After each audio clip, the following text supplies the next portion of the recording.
Welcome back watcher, स्वागत है तुम्हारा AMX चैनल पे। तो आज मैं दोबारा से my bias gets on the last train Manav को कंटिन्यू करने वाला हूँ और आज मैं इसका पार्ट 2 कवर करूँगा। अगर तुम चैनल पे नए हो और अभी तक इसके पार्ट 1 को नहीं देखा है तो लिंक डिस्क्रिप्शन में है, जाके देख लो। और अगर तुमने देख रखा है तो चलो जरा बगड़ करके my bias gets on the last train part 2 को स्टार्ट करें।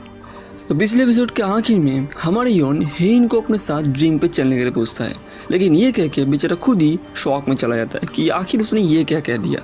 और फिर वो हेइन से माफ़ी भी मांगने लगता है, लेकिन तभी हेइन खड़ी होकर कहती है, चलो चलते हैं। पता नहीं मगर किसी रीज़न से मुझे भी और पीने का मन कर रहा है, चलो साथ ही में पीते हैं।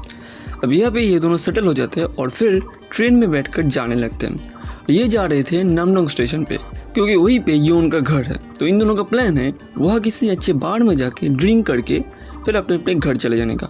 अब यहाँ पे दोनों बातचीत कर ही रहे थे, तो ये बातों के बीच हेइन एक प्यारी स्माइल देकर कहती है, वो सब तो ठीक है योन, लेकिन हो सकता है पीने के बाद तुम्हें मेरा ध्यान रखना पड़े।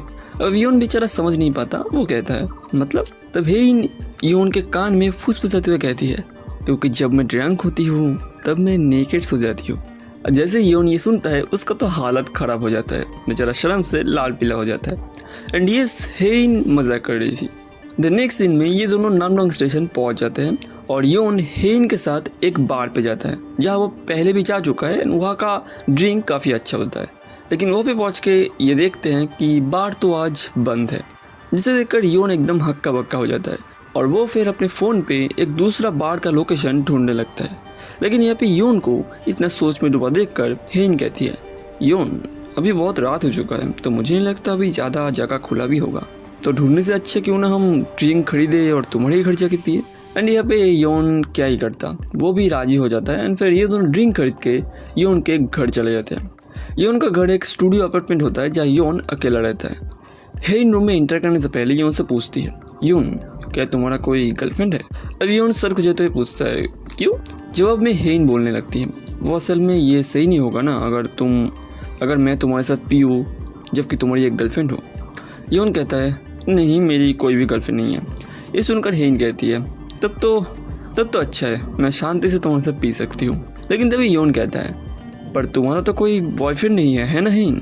अब हेइन एकदम कैजुअली कहती है, नहीं मेरा तो एक बॉयफ्रेंड है, उसका नाम है लियम। वो एक फॉरेनर है, बहुत ही अच्छा गाता है एंड साथ ही उसे फाइटिंग भी आती है। जैसे योन लियोन के बारे में सुनता है बेचारे को तो हालत खराब हो जाता है। और तुम जरा इस लड़की का चेहरा देखो, मतलब सच में मुझे भी ऐसी गर्लफ्रेंड चाहिए।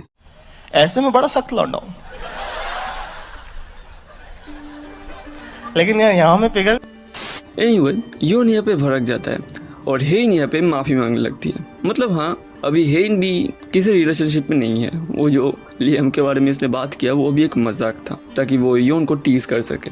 फिर ये दोनों चीयर करते हैं और पीना चालू कर देते हैं। एंड थोड़ा पीते ही योन फ़ोन निकल के एकदम एक्साइटमेंट के मारे कहता है, देखो हिन, लॉन्ग अपटोन ने जो पोस्ट डाला है ना उसमें एक हिंट है एंड मैंने इस हिंट से पता लगा लिया है, मैं पक्का श्योर हूँ लॉन्ग अपटोन अप्रैल में कोई नया गाना अपलोड करने वाली है। अब योन को इतना एक्साइटेड देखकर हेइन मन में कहती है, पर मैंने तो उस पोस्ट में कोई हिंट डाला ही नहीं था, लेकिन गाना तो तैयार हो ही चुका है, तो क्यों ना मैं उसे अप्रैल में रिलीज़ कर दूँ। अब हेइन ये सोच ही रही थी, तभी नशे में डूबा योन कहता है, पर तुम जानती हो हेइन, तुम्हारी वॉइस भी बिल्कुल लॉन्ग आफ्टरनून से मैच करती है। हाँ, लेकिन लॉन्ग आफ्टरनून का वॉइस ज़्यादा रिफ्रेशिंग है। हेइन कहती है, सच में योन, तुम लॉन्ग आफ्टरनून को कुछ ज़्यादा ही पसंद करते हो, मुझे नहीं लगा था पूरे टाइम तुम बस लॉन्ग आफ्टरनून को लेकर ही बात करोगे। योन कहता है, क्या मैंने तुम्हें बोर कर दिया? हेइन स्माइल के साथ कहती है, नहीं ये अच्छा है, ज़्यादा सीरियस बात करने से मुझे ऐसी बातें ज़्यादा पसंद है, लेकिन मैं और बैठ नहीं पा रही, क्या मैं ऐसे लेट कर तुम्हारी बात सुन सकती हूँ? योन एक ड्रिंक का घोट लेते हुए कहता है, हे ऐसा नहीं चलेगा, तुमने खूब सारा पिया है, अगर तुम अभी लेटी तो तुम अभी ऐसे ही सो जाओगी। ये सुनकर हेइन एक शरारती स्माइल देकर कहती है, तो क्या मैं ऐसा कर सकती हूँ? क्या आज मैं तुम्हारे घर पे सो सकती हूँ योन? Chapter 6, someone who truly likes me. Hein की बातें सुनकर योन हंसते हुए कहता है, तो मजाक कर रही हो है ना, लेकिन इस बार मैं तुम्हारे झांसे में नहीं आने वाला। तभी हेइन इसके एकदम क्लोज आ जाती है और कहती है, अब ये तो तुम पर है ना कि ये मजाक है या सीरियसली कह रही हूँ, क्योंकि तुम ही तो घर के मालिक हो। अगर तुम कहोगे चले जाने को तो मैं चली जाऊँगी, बट अगर तुम कहोगे कि रुक जाने को तो मैं रुक जाऊँगी। अब योन थोड़ा सोचता है और फिर कहता है, कल तो मेरा वैसे भी काम की छुट्टी है और मैं तुम्हारे साथ और बात करना चाहता हूँ। तो हाँ, यहाँ पे तय हो जाता है कि हेइन आज योन के घर पे ही सोने वाली है। अब ये सुनकर हेइन बहुत ही ज़्यादा खुश हो जाती है और अपना पैंट खोलने लग जाती है। जो देखकर योन शॉक हो जाता है और शर्माते हुए कहता है ये तुम क्या कर रही हो। हेइन कहती है कि उसने बहुत ज़्यादा पी लिया है जिस वजह से उसका पेट फूल चुका है, सो वो अपने पैंट को थोड़ा सा अनबटन कर रही है ताकि वो थोड़ा रिलैक्स कर सके। तभी योन कहता है इससे अच्छा क्यों ना तुम मेरा ट्रेनिंग सूट पहन लो, मैंने उसे धोकर रखा है। अब हेइन भी इसके लिए मान जाती है और योन फिर इसे अपना ट्रेनिंग सूट देता है। तभी ये लोग देखते हैं कि इनका ड्रिंक खत्म हो चुका है, तो योन और ड्रिंक लाने के लिए जाने लगता है और जाने से पहले वो हेइन से पूछता है कि तुम्हें कुछ चाहिए। हेइन शर्माते हुए कहती है वैसे तो सारी ज़रूरत की चीज़ें मेरे बैग में ही हैं, पर क्या तुम वो चीज़ ला सकते हो? मुझे लगता है आज ही डेट है और मेरे पास वो अभी नहीं है। कोई भी चलेगा, मैं तुम्हें बाद में पैसा दे दूंगी। सीन कट होता है जहाँ योन शॉपिंग मॉल में पहुंच चुका रहता है और हेइन ने जो खरीदने के लिए कहा था ना, इसने उस चीज़ को खरीद भी लिया था। बट तभी इसका नज़र जाता है इन पे और इसे देखते योन शर्म से लाल पीला हो जाता है और मन में कहता है कहीं हेइन ने इन चीज़ों को तो खरीदने के लिए नहीं कहा था। लेकिन तुरंत ही वो खुद को शांत करता है और कहता है नहीं, मुझे ज़्यादा आगे का नहीं सोचना चाहिए, मैं पहले भी एक बार रिजेक्ट हो चुका हूँ। अब मुझे हेइन के साथ अपना रिलेशन ख़राब नहीं करना। वैसे भी हेइन के साथ बात करने में मुझे बहुत खुशी मिलती है और अभी के लिए इतना काफ़ी है। इसके बाद सारा कुछ खरीद के योन घर आ जाता है और वहाँ पहुँच के वो देखता है हेइन पहले ही सो चुकी है। लेकिन क्योंकि हेइन ऐसे ही सो गई थी तो उसे कहीं ठंड न लग जाए, इसी वजह से योन उसे जगाने की कोशिश कर, लेकिन तभी हेइन इसे बिल्कुल अपने ऊपर खींच लेती है और कहती है सो हैंडसम, कॉम्प्लीटली माई टाइप। अब ये सुनते योन एकदम स्वर्ग पहुँच जाता है कुछ टाइम के लिए, लेकिन फिर वो दोबारा धरती में वापस आ जाता है क्योंकि हेइन बस नींद में बात कर रही थी। जिसके बाद योन हेइन पर एक कंबल ओढ़ देता है और खुद जाके सोफा में लेट जाता है और मन में कहता है अगर हेइन और कुछ करती तो शायद आज मैं खुद को नहीं रोक पाता। सीन नेक्स्ट डे पे शिफ्ट हो जाता है जहाँ योन थके हुए हालत में नींद से जगता है। हेइन तब तक चली जा चुकी रहती है और उसने इसके लिए एक नोट भी छोड़ा रहता है। तभी इसका नज़र जाता है इस चीज़ पे एंड इसे याद आता है पिछली रात मज़े में इसने एक पैकेट खरीद लिया था जिसका अभी ये रिग्रेट कर रहा है। पता नहीं हेइन अब इसके बारे में क्या सोच रही होगी, यही बस इसके दिमाग में घूम जा रहा था। Chapter 7 someone who enjoy mischievous joke. Next day station पे ये दोनों मिलते हैं जहाँ इसे देखते हेइन कहती है योन मुझे तुमसे कुछ ज़रूरी बात करना है। अब हेइन का सीरियस चेहरा देखकर योन का तो हालत खराब हो जाता है। उसे समझ नहीं आ रहा था कि कॉन्डोम को लेकर वो कौन सा बहाना बनाए। तभी हेइन एकदम सीरियस होकर कहती है योन मुझे लगता है आगे से हमें थोड़ा डिस्टेंस में रहना चाहिए।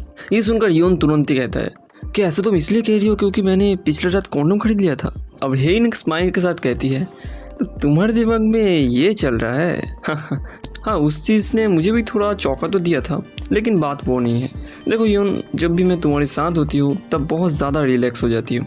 मैं कुछ ना सोचकर एक्ट करने लग जाती। जैसे कल रात ही देखो, मैं अनइन्वाइटेड तुम्हारे घर चली गई क्योंकि मुझे पीना था, तुम्हारे कपड़े पहन लिए, बिस्तर पे सो गई जहाँ तुम्हें खुद जो घर के ओनर है उसे सोफा पे सोना पड़ा। मतलब कैसे बताओ, ये सब बहुत शर्मनाक चीज़ है। अब हेइन हमेशा कॉन्फिडेंट रहती है, हंसते हुए रहती है, लेकिन उसे इतना ज़्यादा शर्माते हुए देखकर योन के दिमाग में यही चल रहा था शी इज़ सो क्यूट। तो इसी वजह से मैं कुछ दिन तुमसे थोड़ा दूर रहना चाहती हूँ ताकि मैं ऐसे शर्मनाक चीज़ें आगे ना करूँ। इसलिए हो सकता है कुछ दिन मैं स्टेशन पे भी ना आऊँ। तुरंत ही योन चीखते हुए कहता है दैट्स नॉट ओके। फिर अपना आवाज़ नीचे करके कहता है मैंने कहा था ना, नो आफ्टरनून जल्दी न्यू सॉन्ग रिलीज़ करने वाली है, मैं उस बारे में तुम्हारे साथ बात करना चाहती हूँ, स्पेशली तुम्हारे साथ। वो हिंद कहती है लेकिन तुमने मेरा हरकतें देखा ना, वो सब बहुत ही ज़्यादा ट्रैवलसम होगा। अब यन तुरंत ही कहता है मैं झेल सकता हूँ, मैं तुम्हारी ड्रिंकिंग हैबिट झेल सकता हूँ और थोड़ा बहुत मिस्चीवियस जोक भी झेल सकता हूँ, सो प्लीज़ दूर मत जाना, कभी भी दूर मत जाना। अब यन की बातें सुनकर हेइन थोड़ा शॉक तो होती है, पर वो जल्दी नॉर्मल होकर कहती है ठीक है, लेकिन नेक्स्ट टाइम जब हम तुम्हारे घर जाएंगे तब स्नैक मैं चूज़ करूँगी। फिर खड़ी होकर कहती है और हाँ, उस चीज़ को तब तक के लिए सेफली रख दो क्योंकि हो सकता है जल्दी उसकी ज़रूरत पड़े। ये सुनकर योन का चेहरा फिर से लाल पीला हो जाता है। नेक्स्ट दिन में हेइन घर पहुंचती है और सीधा बेड पर लेट जाती है। अभी इसके दिमाग में वही पिछले रात वाली चीज़ें चल रही थी एंड उन्हें सोचकर ये भी अब लाल पीला होने लग जाती है। और यह से क्या पता चलता है, यही कि हेइन भी योन की तरह लाल पीला होती है, मगर वो योन के सामने दिखाती नहीं। फिर हेइन अपना मोबाइल चेक करती है जहाँ डीएम आया हुआ रहता है संग ह्यूंजे से, जहाँ लिखा था कि वो हेइन मीन्स लॉन्ग आफ्टरनून के साथ एक कोलैब करना चाहता है, तो हेइन कब फ्री रहेगी। Chapter 8 a person who likes to practise other things. Haein studio में गिटार प्रैक्टिस कर रही होती है और ये बात सोच रही होती है कि संग ह्यूंजे के कोलैब का ये करे तो करे क्या, मतलब क्या जवाब दे संग ह्यूंजे को। तभी वो इसका अंकल आ जाते हैं और इसे स्पाइसी डिनर ऑफर करते हैं एंड ये तुरंत ही राजी हो जाती है। नेक्स्ट सीन में ये दोनों खाना खा रहे होते हैं जहाँ हेइन को सोच में डुबा देख कर अंकल से पूछते हैं क्या हुआ, जिसके जवाब में ये संग ह्यूंजे के डीएम के बारे में अंकल को बताती है, जिसे जानकर अंकल एक्साइटेड होकर कहते हैं ये तो बहुत बड़ा अपॉर्चुनिटी है, लेकिन प्रॉब्लम क्या है, क्या वो कोई उल्टा सीधा डिमांड रख रहा है। हेइन बताती है नहीं ऐसा कुछ नहीं है, बस वो बहुत सक्सेसफुल म्यूजिशियन है, सो अगर मैंने उसके साथ कोलैब किया तो हो सकता है मैं भी स्पॉटलाइट पे आ जाऊँ एंड मेरा फेस रिवील हो जाए सबके सामने। ये सुनकर अंकल मन में कहते हैं वैसे तो मैं हेइन को ये कहना चाहता हूँ कि ज़्यादा मत सोच और कॉन्फिडेंटली आगे बढ़, बट मैं ये बात हेइन को नहीं बता सकता क्योंकि मैंने इसे उस दर्द में देखा है, मुझे पता है इसने क्या दर्द झेला है। मैं इसे कह तो नहीं सकता मगर फिर भी मैं चाहता हूँ हेइन अपने पंख खोलकर बहुत ऊपर तक उड़े। अंकल फिर हेइन से कहते हैं कि ना तुम उनसे मीटअप करो एंड अपने सिचुएशन के बारे में उन्हें समझाओ, वो भी एक म्यूजिशियन ही है तो मुझे लगता है कि वो तुम्हारी बात अच्छे से समझेंगे। नेक्स्ट सीन में हेइन स्टेशन की ओर जा रही होती है और सोच रही होती है अगर सेलिब्रिटीज़ भीड़ में लोगों के सामने लाइव कैसे परफॉर्म करते हैं, आखिर वो लोगों का इतना प्रेशर कैसे झेलते हैं, क्या मैं कभी ऐसा कर पाऊँगी। ये सोचते हुए हेइन स्टेशन पर पहुँचती है और वहाँ आके वो ये देखती है। वो पूछती है ये तुम क्या कर रहे हो। यून बताने लगता है वो असल में मैं एक जॉब इंटरव्यू देने वाला हूँ, इसी वजह से मैं प्रैक्टिस कर रहा था ताकि इंटरव्यू के दौरान कॉन्फिडेंट रह सकूँ। अब यून यहाँ पे साथ ही एक जॉब रिलेटेड बुक भी पढ़ रहा था। हेइन उस बुक को लेती है और थोड़ा देखती है और फिर कहती है क्यों ना हम अभी यहाँ पे एक ट्रायल ले लें, मैं तुम्हें कुछ सवाल पूछूंगी जिनका तुम्हें कॉन्फिडेंट के साथ ठीक ठीक जवाब देना होगा, इससे तुम्हारा इंटरव्यू का प्रैक्टिस भी हो जाएगा, बोलो क्या कहते हो। अब यून भी इसके लिए मान जाता है, दोनों यहाँ पे एकदम सीरियस हो जाते हैं। यून को लग रहा था हेइन इतनी सीरियस है वो ज़रूर कोई डिफ़िकल्ट सवाल पूछेगी, लेकिन तभी हेइन पूछती है बताओ यून तुमने लास्ट किस कब किया था। अब ये सुनकर यून 1 मिनट के लिए बौखला जाता है, फिर भड़कते हुए कहता है इंटरव्यू में ऐसा सवाल नहीं पूछा जाता। हेइन निराश शोर में कहती है अरे तुम तो आर्ग्यू कर रहे हो, तुम डिस्क्वालीफाई हो गए। हालांकि यून तभी भी चीख कर यही कह रहा था कि ऐसा सवाल इंटरव्यू में नहीं पूछा जाता। हेइन तब एक छोटी सी स्माइल देती है और अपने बैग से एक गिटार का पिक निकल कर यून को देती है as a good luck charm और कहती है मैं सच में दिल से चाहती हूँ कि तुम इंटरव्यू में पास हो जाओ एंड तुम्हें जॉब मिले। यून गिटार पिक को लेता है और कॉन्फिडेंट के साथ एक स्माइल देकर कहता है थैंक यू और मैं पास होके रहूँगा। फिर सीन यहाँ से शिफ्ट होता है संग ह्यूंजे पे, जिसके मोबाइल पे हेइन ने मैसेज भेजा होता है कि जहाँ पे उसने लिखा था कि वो पहले फेस टू फेस मिलना चाहती एंड देन कोलैब के बारे में और बात करना चाहती हैं। सो हाँ यून के साथ टाइम स्पेंड करके हेइन के अंदर भी कॉन्फिडेंट आ गया था और उसने आखिरकार ह्यूंजे को मैसेज भेज ही दिया। Chapter 9 people who like artist. अगले दिन हेइन ह्यूंजे से मिलने चली जाती है, जहाँ ह्यूंजे खुद नीचे आके हेइन को ग्रीट करता है। साथ ही यहाँ पे हमें पता चलता है हेइन अकेला ही सारा काम करती है, मतलब म्यूजिक देना, स्क्रिप्ट लिखना, कंपोजिंग सब कुछ हेइन अकेला करती है।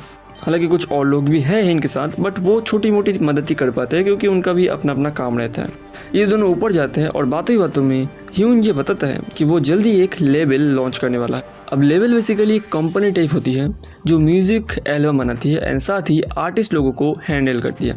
वैसे लेबल बात से ह्यूंजे को लगा था कि हेइन चौंक जाएगी एंड इसमें दिलचस्पी दिखाएगी, बट लेबल की बात सुनकर भी हेइन का रिएक्शन बिल्कुल नॉर्मल ही रहता है, जो देखकर ह्यूंजे मन में सोचता है इसके चेहरे पे तो कोई भी रिएक्शन नहीं है, क्या ऐसा लगता है कि ये अपने दम पे सक्सेसफुल हो सकती है। इंटरेस्टिंग। लेकिन जो हेइन थी ना वो असल में पिछले रात सो नहीं पाई थी, इसी वजह से वो बहुत ही ज़्यादा थकी हुई है, तो वो अभी ज़्यादा रिएक्शन नहीं दे पा रही थी। फिर ये दोनों ऑफिस रूम में पहुँचते हैं जहाँ ह्यूंजे इसे कॉन्ट्रैक्ट का पेपर देता है, जिसे पढ़ने के बाद हेइन कहती है मेरा बस एक सवाल है, क्या मुझे भी तुम्हारे साथ कॉन्सर्ट वगैरह में जाना पड़ेगा विथ माई फेस रिवील्ड। ह्यूंजे कहता है ये पूरा तुम पर है, अगर तुम चेहरा सबको दिखाना चाहते हो वो भी कर सकते हो, और अगर नहीं दिखाना चाहते हैं तो मैं सारे कॉन्सर्ट अकेले ही हैंडल कर सकता हूँ। फिर एक दोनों इनका गाना सुनते हैं जिन पर ये दोनों एक साथ काम करने वाले थे, एंड गाने को ठीक से सुनने के बाद हेइन बैठ जाती है गाने में अपना स्टाइल ऐड करने के लिए, क्योंकि ये जो गाना था ना ये पूरी तरह ह्यूंजे के स्टाइल पे बना था, बट हेइन अपने स्टाइल भी इसमें ऐड करना चाहती थी क्योंकि उसके फैंस उसके स्टाइल को बहुत ही ज़्यादा पसंद करते हैं। मतलब ये असल में यून बहुत ज़्यादा पसंद करता है, इसी वजह से ये कर रही थी। और यह हेन का टैलेंट देखकर यून जी भी बहुत ज़्यादा इम्प्रेस हो जाता है एंड वो हेन को बियर ऑफर करता है एंड हेन भी इसके लिए मान जाती है। दूसरी तरफ यून अपना एग्ज़ाम ख़त्म करके निकलता ही है कि तभी वो देखता है लॉन्ग आफ्टरनून ने डेट बता दिया है कि वो कब नया सॉन्ग अपलोड करने वाली है, जो होता है 28 अप्रैल। मतलब हाँ, आखिरकार हेन ने यून के बात को मान लिया एंड अप्रैल महीने में ही अपना सॉन्ग रिलीज़ करने वाली है। इसके बाद यून स्टेशन पहुंचता है जहाँ हेन पहले से ही थी।